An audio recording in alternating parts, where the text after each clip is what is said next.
Hello and welcome to my weekly show, Power and Politics.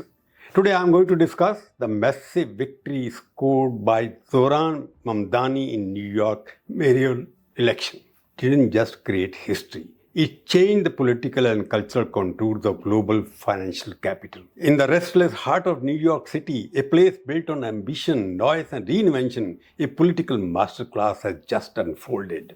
Last week, Zohran Kwame Mamdani made history.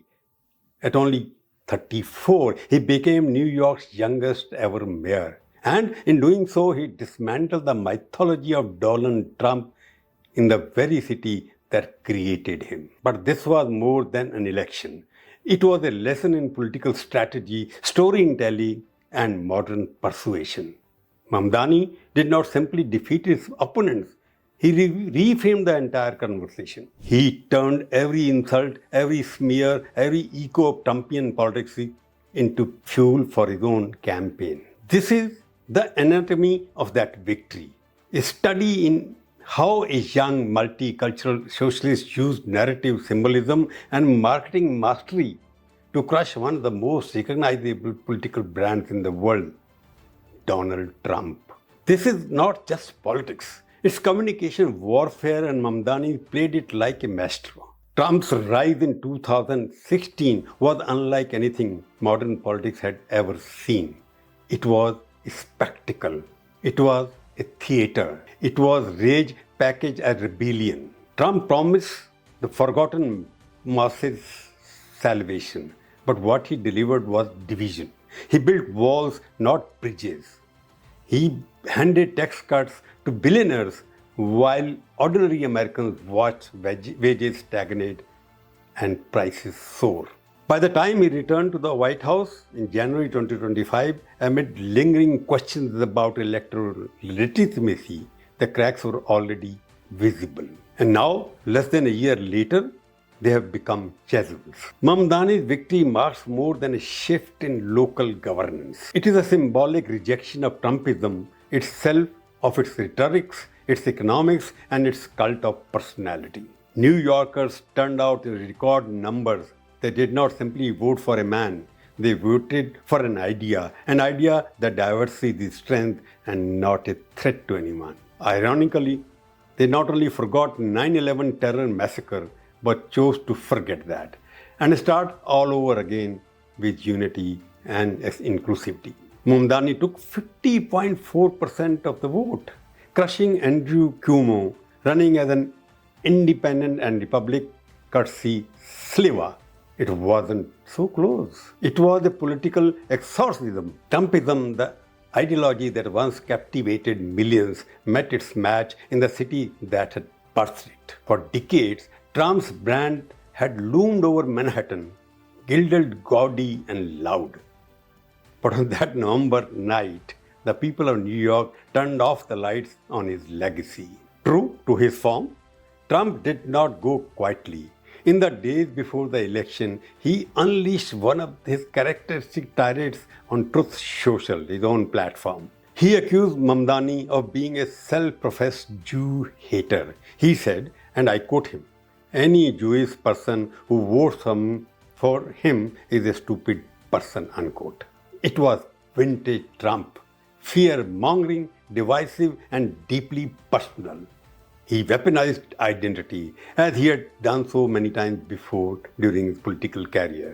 He hinted that Mamdani's Muslim heritage made him suspect, even dangerous. But this time, the playbook failed. New Yorkers had seen the act before, and they had enough of it. Mamdani did not respond with anger. He responded with poise. "My mother is Hindu, my father is Muslim," he told a roaring crowd in Queens. "I am the America that Donald Trump fears." That was the message he was giving to his supporters. And that line became the heartbeat of his campaign. It transformed Trump's attacks into ammunition for unity. He reframed identity not as division, but as strength, the willing embodiment of an America that thrives on differences. Mamdani drew inspiration from history, quoting Jawaharlal Nehru's famous Tryst with Destiny speech, "The future beacons to us now. Nehru had said at that time. Standing before you, I think of the words of Jawaharlal Nehru. A moment comes but rarely in history when we step out from the old to the new, when an age ends and when the soul of a nation long suppressed finds utterance. Quote, "We have to build the noble mansion of free India where all her children may dwell."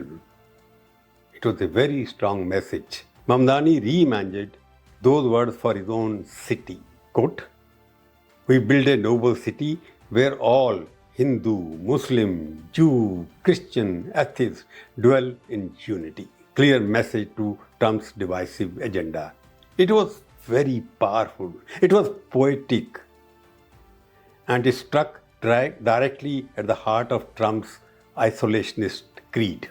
Mamdani's campaign was not merely political, it was cultural. At his victory celebration, the Bollywood anthem Dhoom Machale blared through the speakers. The crowd obviously danced, they chanted. Mamdani later said, quote, "Trump wants to silence the songs of our ancestors, but tonight we sing louder," unquote. That moment captured something profound. That identity, when embraced, becomes the source of liberation, not limitation. For many immigrants, that night was not just a political win. It was a vindication, proof that their stories, their languages, their faiths belonged in the American narrative. Mamdani's victory did not happen in isolation. Across the country, the tide was turning. In Dearborn, Michigan, Abdullah Hammoud, another Muslim mayor, won re-election by a commanding margin. In Buffalo, New York, India Walton, a progressive Democrat, took the mayoralty, became the mayor. 3 Democratic mayors, 2 of them Muslims. All of them looks like united by one theme, inclusion over exclusion. Each victory was a crack in the armor of Trumpism. Each win reminded Americans that the politics of fear cannot forever silence the politics of hope. Of course, the consequences are also immense. Within the Republican Party, whispers of dissent are growing louder than before. Trump's grip over his own party and government seems to be loosening. His aura of invincibility has faded. Midterm elections in 2026 are already shaping up as battlefield. Democrats are now holding key cities and several governorships, including Abigail Spanberger in Virginia and Mickey Shergill in New Jersey. Momentum is shifting from Republican Party to Democratic Party. Even Barack Obama, often cautioned in his remark, weighted in.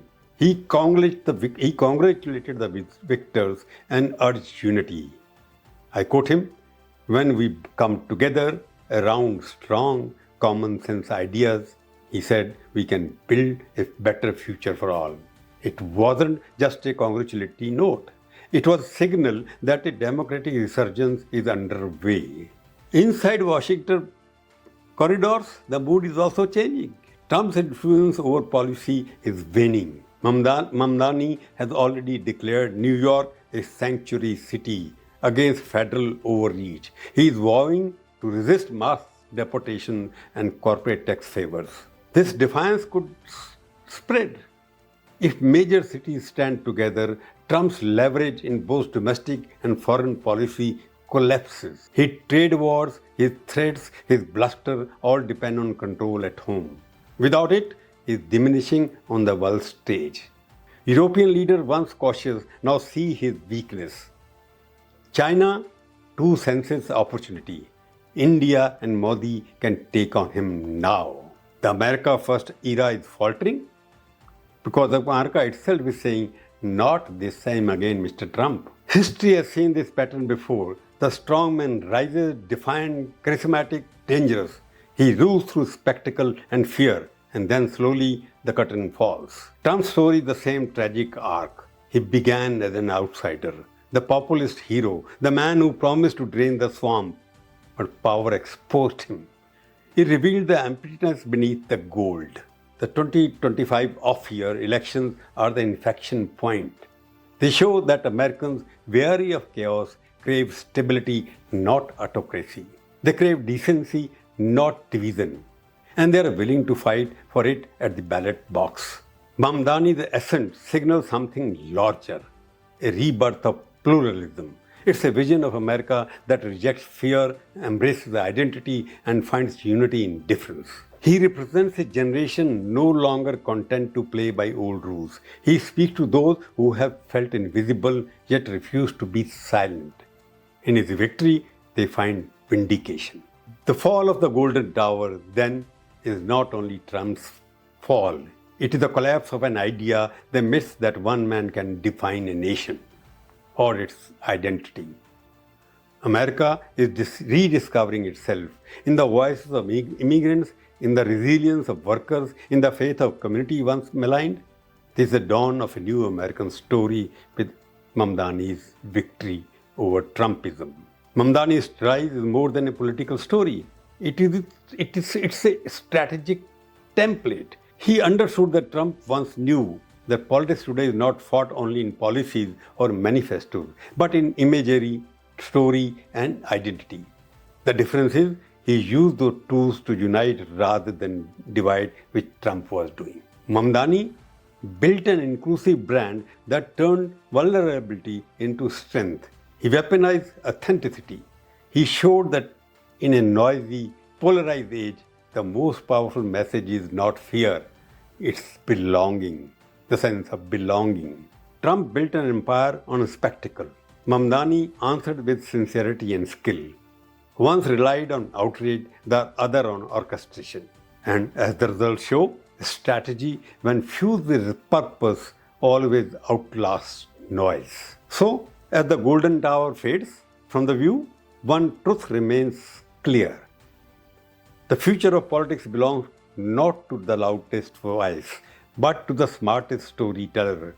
And in that arena, Zohran Mamdani has just delivered a master class. That's all for today.